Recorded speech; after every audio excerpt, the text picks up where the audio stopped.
I mean, this has obviously been a very long break for you. Was that purposeful or was that? Oh, you guys are listening shout out to now. Shaheen. That's interesting. That's cool. This is why I haven't done any interviews. This is why I just kept my mouth shut for a long time. A lot of fighters have been keeping their mouths shut for a long time. You should ask some of the other fighters that have been fucking treated like shit for a long time too. So I'm not the only one thinking it or fucking saying it or seeing it. So maybe you should ask them too. Said come Saturday night, everybody's fortunate that you have warriors going out there and doing their job. I think we're underpaid personally. I'm gonna be real. I'm not gonna say it too much. You know, I mean, Dana said something the other day, and I put it on. It's on my phone. I think it was MMA Fighting actually reposted it, talking about how boxers are overpaid. I asked Dana to box.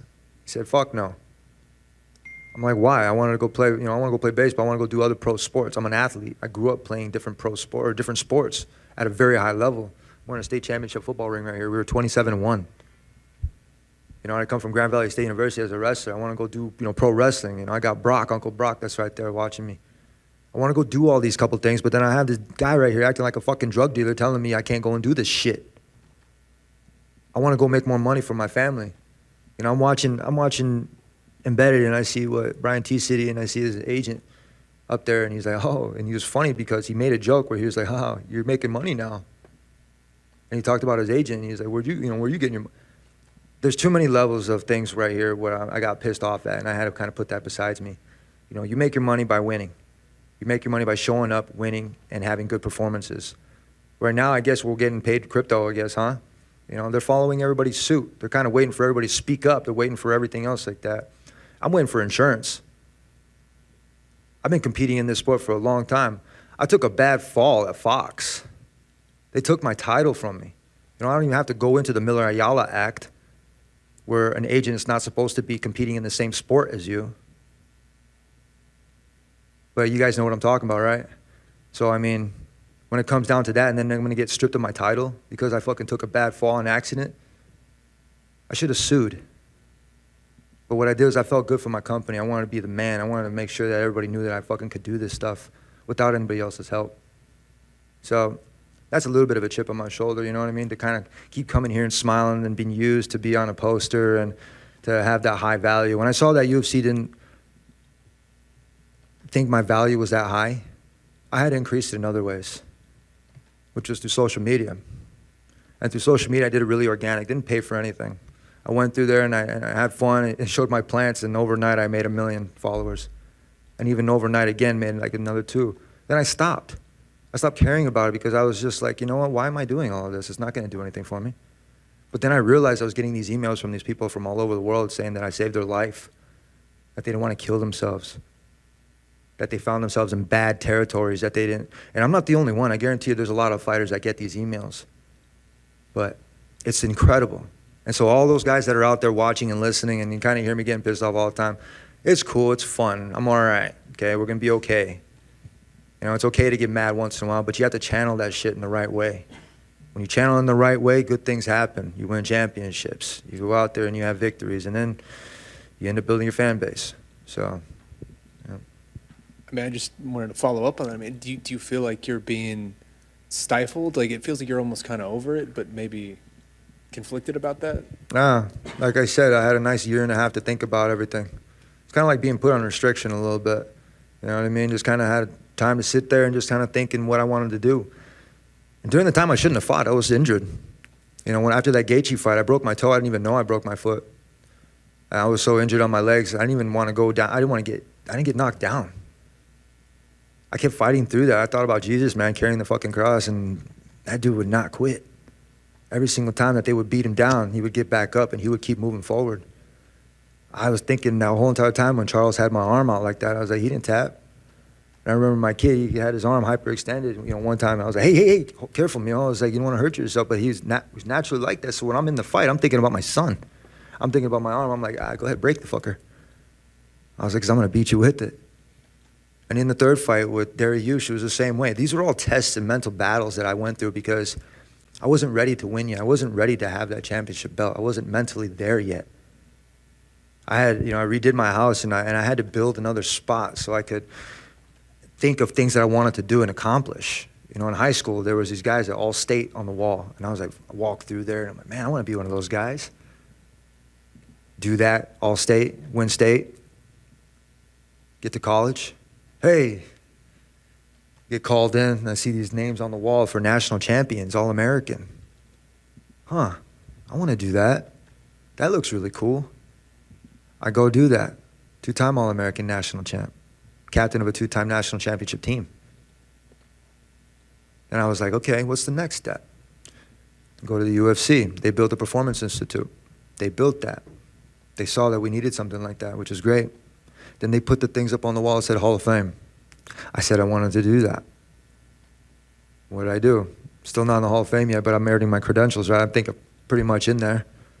So I had to kind of think again. And I was like, I got a belt, an interim belt. And then they wanted me for a fight for another interim belt. I was like, well, I already have one of those. It's kind of selfish for me to not just, have one. I don't want 2 interim belts. I have one. But it was a championship belt because through the stuff it should have went. I don't have to go back on the Miller Ayala Act, but, I will.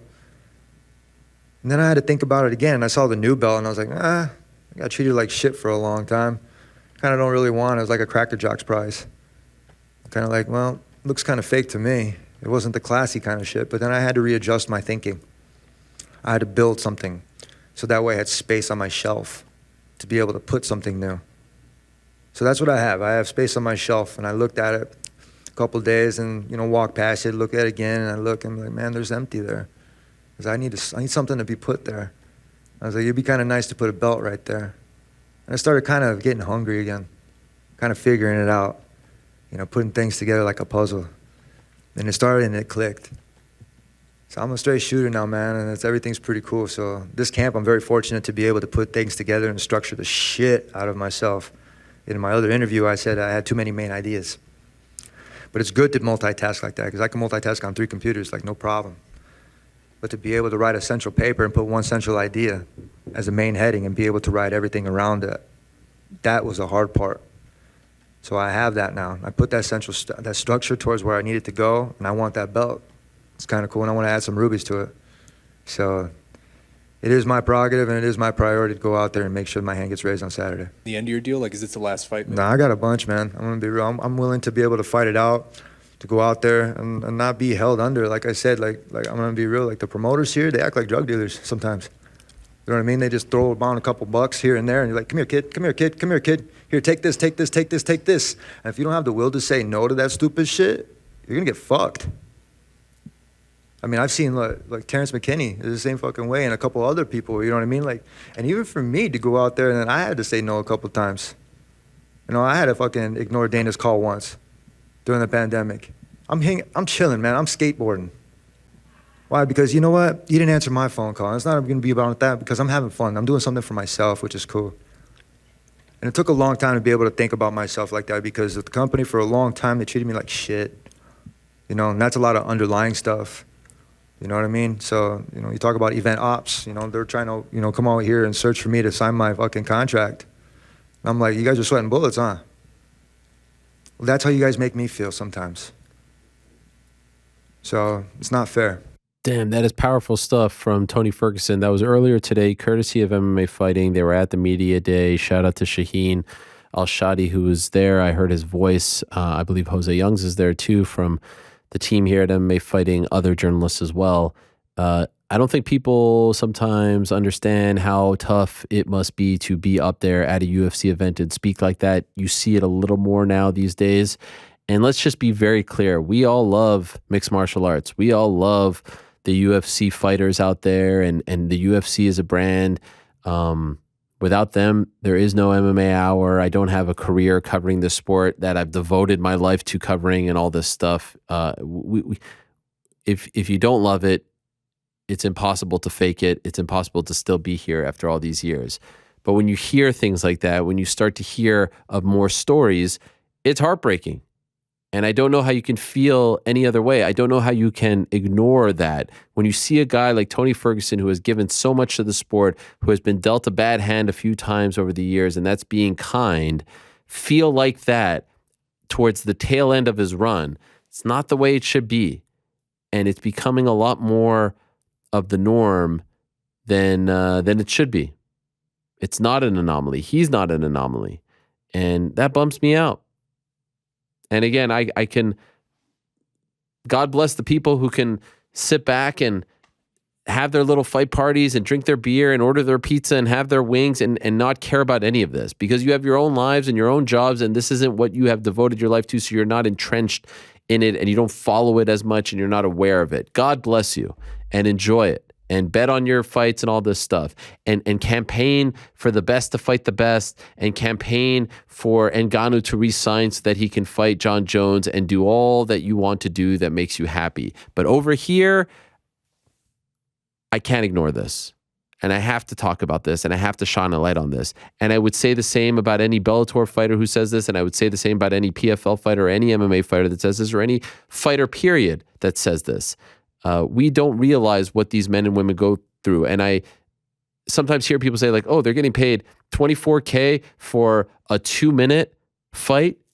Do you realize what the 2-3 months leading up to that 2-minute fight are like for them? Do you realize what goes on in their brains? Do you realize what goes on in their head? Do you realize what sleeping is like, the anxiety is like, the buildup is like, the training is like, the stress on your body physically, mentally is like? Like, to say that just proves that you don't appreciate what they do. And it's just hard to see them in that state talking like that. And I know Tony's no saint, and I know he's, had his mishaps here and there, but he's speaking on behalf of a lot of people, a lot of fighters.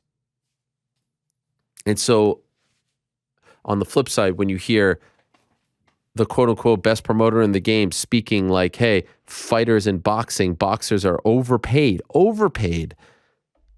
If you're a UFC fighter, how would that make you feel? I know it wouldn't make me feel too good. And it's based on what? Because I just saw 94,000 people at Wembley. Who's overpaid then? And I see a sold-out MSG and I see a sold-out T-Mobile. Who's overpaid?